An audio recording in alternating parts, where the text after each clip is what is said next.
السلام علیکم ورحمۃ اللہ وبرکاتہ۔ عزیزان گرامی، چند دنوں سے میڈیا پر مولانا طارق جمیل صاحب کے بارے میں مختلف تبصرے اور مختلف آراء سننے کو مل رہی ہیں، مختلف بیانات۔ اس کی حقیقت کیا ہے، پس منظر کیا ہے، وہ تو اللہ ہی بہتر جانتا ہے۔ لیکن ان تبصروں اور کومنٹس پر اگر تھوڑا سا غور کیا جائے تو ان سے یہ بات واضح ہو جاتی ہے کہ مولانا صاحب کے خلاف کافی عرصے سے ایک پلاننگ جاری تھی اور ایک باقاعدہ منصوبہ جو ہے وہ جاری تھا ان کو تبلیغی جماعت سے ہٹانے کا۔ انشاءاللہ یہ ساری تفصیل میں آپ کو ابھی سناتا ہوں۔ تو یہ لاوا کافی عرصے سے پک رہا تھا جو اب آ کر پھٹا ہے، اور ان تبصروں پر اگر غور کیا جائے تو ان سے یہ بھی واضح ہوتا ہے کہ مولانا صاحب کو بار بار تنبیہ کی گئی، سمجھایا گیا، وارننگ دی گئی کہ آپ تبلیغی جماعت کے اصولوں کے مطابق چلیں، اپنی مرضی نہ کریں۔ چند ایک علماء کرام کے بیانات سنیں، پھر انشاءاللہ آگے تفصیل سے بات کرتے ہیں۔ دین کی کوئی مخالفت کرے گا اللہ کی قسم چھوڑیں گے نہیں ہم اس کو۔ آپ کو اس پر تو جوش آیا، آپ کو اس پر کیوں جوش نہیں آیا؟ مولانا طارق جمیل ہمارے سر کے تاج تھے، اب شاید نہیں رہے۔ تبلیغی جماعت مولانا طارق جمیل کی نہیں ہے، مولانا خورشید کی بھی نہیں ہے، نظر الرحمان کی بھی نہیں ہے، یہ علماء دیوبند کی جماعت ہے۔ غیر میں آپ سے عرض کر رہا تھا، مولانا سے ہمارا اختلاف رہا ہے، مولانا ہمارے قیمتی ساتھی تھا، لیکن تھوڑا سا اعلان کر دے کہ جیسے یوسف علیہ السلام کے بارے میں نے پھر بھی ہاتھ ہلکا رکھا۔ مولانا کے خلاف کتابیں لکھی گئی، القول الجلیل فی کفر طارق جمیل، میں نے اس پہ دستخط نہیں کیا، میں نے خود مولانا کو کہا توبہ کر لے، شاید اللہ توبہ کی توفیق۔ مذاق ہمارے بہت اچھے دوست ہیں۔ کلمۃ الہادی الی سواء السبیل کتابیں لکھی گئی مولانا کے خلاف، یہاں اس میں کئی دفعہ اس کو سمجھایا کہ اللہ کے لیے کچی باتیں نہ کرو۔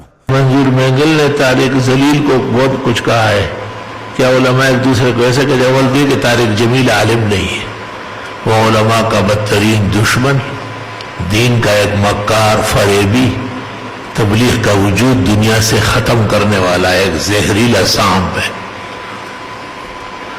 اس کے علم کی کوئی بات سمجھ میں نہیں آئی۔ یہ جو مینگل نے کہا ہے شاید کم کہا ہے، وہ اس سے زیادہ کا حقدار ہے۔ 20 سال ہو گئی اس صدی کو، یہ ہماری بات ہزاروں لوگ سنیں گے۔ ان 20 سالوں میں اتنا بڑا جھوٹا حضور صلی اللہ علیہ وسلم پہ جھوٹ اور تہمت لگانے والا ہم نے نہیں دیکھا۔ جتنے مولانا طارق جمیل ہیں 10 کیسٹیں سن لو، حدیثیں لے آؤ، ہمارے پاس حضرت ہی کے بعد جاؤ، کہو حضرت یہ ذرا حدیث کہاں آئی ہے دکھا دیں۔ طارق جمیل کی اس زمانے میں تقریر سننا گناہ سے خالی نہیں ہے، کیونکہ اس کی تقریر جادہ حق سے ہٹی ہوئی ہے، اہل سنت والجماعت کے خلاف رفض اور بے دینوں کی باتیں کر رہا ہے، اس لیے اس سے پرہیز مناسب ہے۔ یہ جو تبدیلی کرتا ہے احکام میں نا، اور ایک نیا دین بنانے کی کوشش کرتا ہے، جبکہ اس کا کوئی علمی مقام یا استعداد صفر کے درجے میں۔ مولانا سمیع الحق صاحب اس معاملے میں کیوں آپ کے ہمنوا نہیں ہیں؟ مولانا طارق جمیل صاحب کیوں روزانہ جاتے ہیں؟ یہ شاید پہلے وزیر اعظم ہے جن کے حق میں مولانا طارق جمیل صاحب نے باقاعدہ ویڈیو پیغامات دے دیے۔ اس بیچارے کا کیا حشر ہوا مذہبی حلقے میں؟ آپ کو اندازہ ہے اس کے بارے میں کہ اس کا کتنا رد عمل ان کے حلقوں میں آیا، کتنی ناراضگی پیدا ہوئی پورے مذہبی طبقے میں ان سے؟ اس کا اندازہ نہیں ہے آپ کو؟